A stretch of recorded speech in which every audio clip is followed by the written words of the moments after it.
Hi guys, welcome back to our channel Kavitha Srinivas. ఈరోజు recipe వచ్చి aloo mushroom curry అండి. చాలా సింపుల్ రెసిపీ అండి. మరి ఇప్పుడు ఎలా చేసుకోవాలో ఇప్పుడు ఈ వీడియోలో చూద్దాం.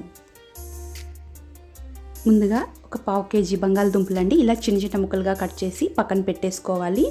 ఇప్పుడు 1/2 kg మష్రూమ్స్ తీసుకున్నాను. సో ఇలాగా క్లీన్గా వాష్ చేసి ఇలా పెట్టుకోవాలండి. ఇప్పుడు మ్యారినేట్ చేసుకోవాలి. సో 1/2 kg మష్రూమ్స్కి 1 కప్ అండి పెరుగు వేసుకోవాలి, ఫ్రెష్ పెరుగు.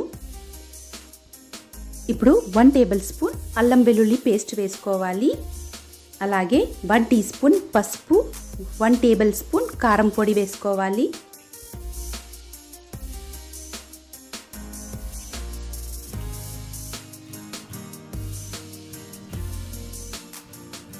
ఇప్పుడు బాగా కలుపుకొని కాసేపండి ఒక 15 మినిట్స్ వరకు పక్కన పెట్టేసుకోవాలి. ఇప్పుడు స్టవ్ వెలిగించుకొని కడాయి పెట్టేసుకోవాలి. కడాయి హీట్ ఎక్కిన తర్వాత 3 టేబుల్ స్పూన్ ఆయిల్ వేసుకోవాలండి. ఆయిల్ హీట్ ఎక్కిన తర్వాత 1 బిర్యానీ ఆకు వేసుకోవాలండి ఫ్లేవర్ కోసం. అలాగే ఒక పెద్ద సైజు ఉల్లిపాయలండి ఇలా పెద్ద పెద్ద పీసెస్గా కట్ చేసి వేసుకోవాలి. ఇప్పుడు 4 పచ్చిమిర్చి అలాగే కాస్తంత కరివేపాకు వేసుకొని ఆనియన్స్ అంతా కూడా బాగా గోల్డెన్ కలర్ వచ్చే వరకు ఫ్రై చేసుకోవాలండి మీడియం ఫ్లేమ్లో. ఆనియన్స్ వేగిన తర్వాత ఇప్పుడు బంగాళదుంపలని యాడ్ చేసుకోవాలండి. ఒకసారి కలిపేసి మూత పెట్టి ఒక 15 మినిట్స్ వరకు కుక్ చేసుకోవాలి.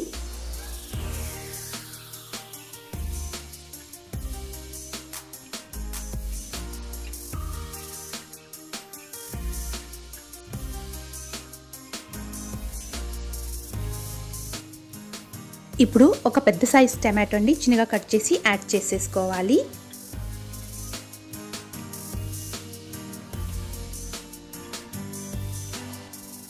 ఇప్పుడు 1 టీ స్పూన్ జీలకర్ర పొడి వేసుకోవాలి. అలాగే 1 టేబుల్ స్పూన్ ధనియాల పొడి వేసుకోవాలి. ఇప్పుడు 1 టీ స్పూన్ కారం పొడి అలాగే 1 టీ స్పూన్ గరం మసాలాని యాడ్ చేసుకోవాలి. ఆల్రెడీ మష్రూమ్ మ్యారినేట్ చేసినప్పుడు కారం పొడి వేసామండి, ఇక్కడ కాస్తంత తక్కువ వేసాను. సో ఇప్పుడు సాల్ట్ కూడా వేసేసుకోవాలి.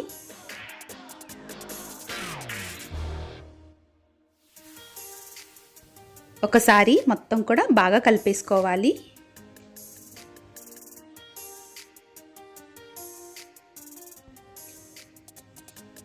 బాగా కలిపిన తర్వాత ఒక 10 నిమిషాల వరకు మూత పెట్టి ఇలా కుక్ చేసుకోవాలండి. సో కుక్ అయితే అయ్యింది. సో బంగాళదుంపలు కాస్తంత సాఫ్ట్ అయిపోయిందండి ఆల్మోస్ట్.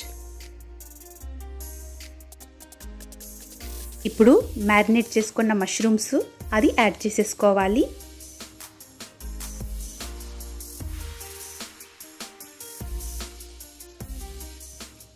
ఒకసారి బాగా కలిపేసుకోవాలండి.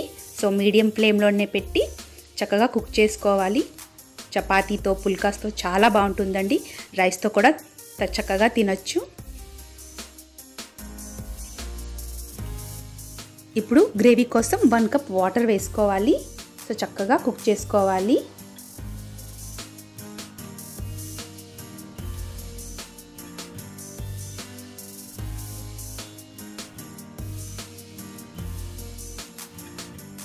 ఒకసారి మొత్తం కూడా కలిపేసుకొని ఒక 15 నిమిషాల వరకు కుక్ చేసుకుంటే చక్కగా కర్రీ రెడీ అయిపోతుంది.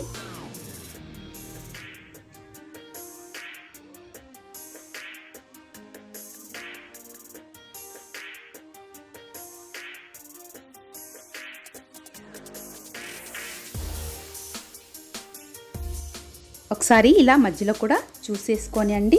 సో గ్రేవీ కాస్తంత చిక్కగా అయిపోతే కర్రీ అయితే అయిపోతుందండి. సో చక్కగా ఆయిల్ అంతా పైకి వచ్చేసింది, కర్రీ రెడీ అయిపోయింది.